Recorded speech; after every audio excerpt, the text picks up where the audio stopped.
Hi, this is Sive Morten with the daily update on EuroFX. I post my exclusive market overviews with the key political and economical events, charts and important levels on the ForexPeaceArmy.com forums weekly. This short video is a response to rapidly changing situation on the currency markets and should help you to stay on top of the game and be profitable. I suggest you to visit ForexPeaceArmy.com forum and read my analysis for the week before watching this daily video. Welcome back, everybody. Let's take a look again on the Forex market. As usual, we have prepared a report today where we also pay attention to the situation in the United Kingdom. So, because as we discovered in the recent few weeks, especially after this resonance jump on the gild's yield, by taking a bit closer look at the economy and the financial conditions in the United Kingdom, we have discovered a few interesting things. So you could read about this, which is actually make the situation in Great Britain a bit difficult.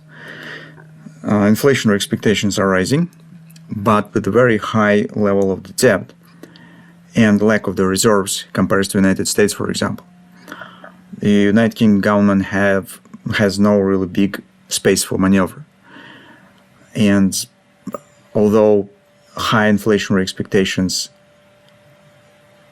actually trim the chances for possible rate cut, they also make the high yields making pressure on the economy. The consumption, as you could see from the recent data, has contracted, and overall situation in the United Kingdom is becoming worse, which is put the government in a very difficult position.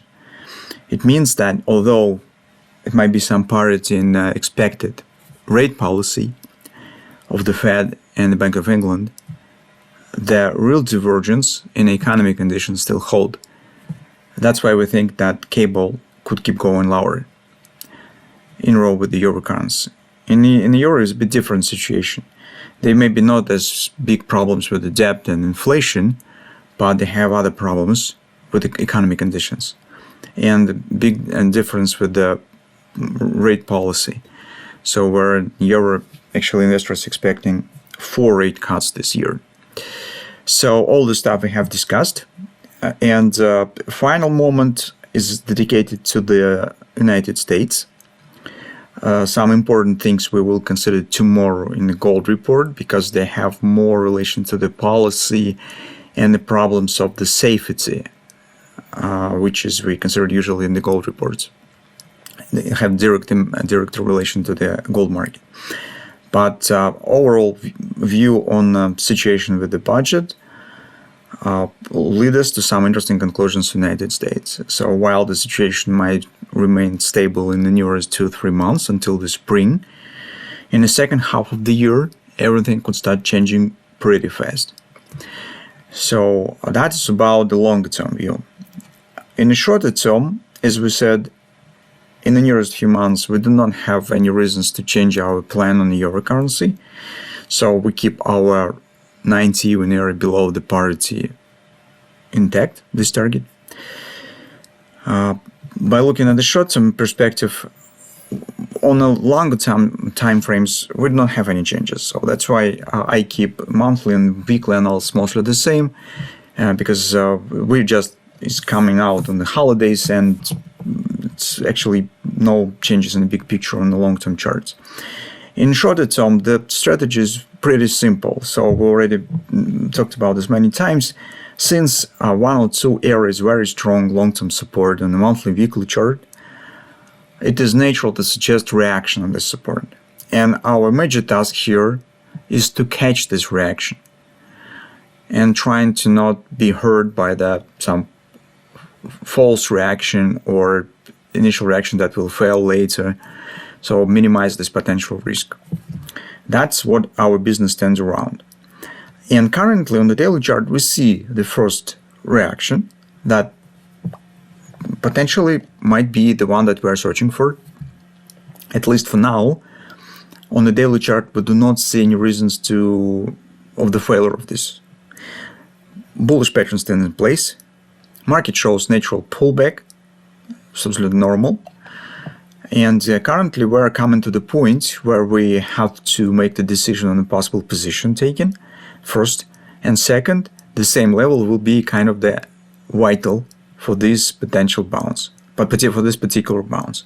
If market will fail to stay about and fail to break this tendency, lower lows, lower highs, which we need to get, if market indeed starting to show something bullish, in this case we will start searching for something else. But for now, on a daily chart, I do not see any signs of the problems. Bullish pattern is in place, trend stands bullish. Let's see what's going on in intraday charts. On the 4 time frame chart, the riddle of the Friday that we discussed, and actually that was the reason why we said not to consider any new positions by far, now has been resolved. So if you remember, the tricky moment was with this grabber, because it was grabber in opposite directions on the euro currency and on the dollar index. So while euro currency suggests deeper retracement, on the dollar it was mostly bearish and suggesting weakness of the dollar, which creates some tricky moment. And that, we said, waits until the situation with this grabber will not be resolved. Now the situation has been resolved. In particular, we've got correct grabber on a euro currency. In fact, you have lots of bearish grabbers in this area. And if you take a look at the dollar index, you have the same grabber on the dollar index, suggesting the strength of United States dollar in upward continuation. It means that the scenario that we discussed still stands on the table, and we still could consider ABCD downside action on the euro currency after the initial upward action, and actually this will be normal performance after the engulfing, which is classical shape of the engulfing pattern. It's usually taking ABCD performance. But we just need to adjust the target, because here we have rather extended spike, which makes the target of this downside action closer. So if we take a look at the hourly chart, that's particular things that we have. And target supposedly should be somewhere around 102.45 area. It creates an agreement for the major 618 support here. That's the primary scenario that we intend to consider next week. Does it mean that this hand shorting is failed? I think it's not. It's just because we just warned and talked about this, that the market stands in the first attempt to go out of the long-term bearish tendency. In such circumstances, of course, the bullish performance will be choppy, spiky, as you can see here, and it is normal to get deeper retracement after this upward action. That's why even market will show slightly deep action to 102.45. It doesn't mean yet that the hand shorts will definitely fail. So all roads are leading us right to this level, this particular level that we need to keep an eye on. In particular, this is 102.37, which is the OP, and 102.43, which is the FIB level. Depending on what will happen here, will tell us what to expect next. And that's also will be the point where we probably will have to make the decision on position entry. Because if bounce will start, it has to start from this point. If markets start dropping lower, it means that these lows will be taken out. Whether it will be just wash and rinse or it will be direct breakout and downside continuation, we do not know. But we do know that it will be definitely some flirting around and significantly deeper downside action. We do not want to hold all this stuff. So that's particular level where we need to decide. That's in towards what we have on Monday. This market will be closed in the United States, as you know. It's Martin Luther King Day.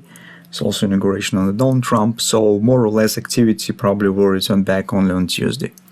So let's see what will happen.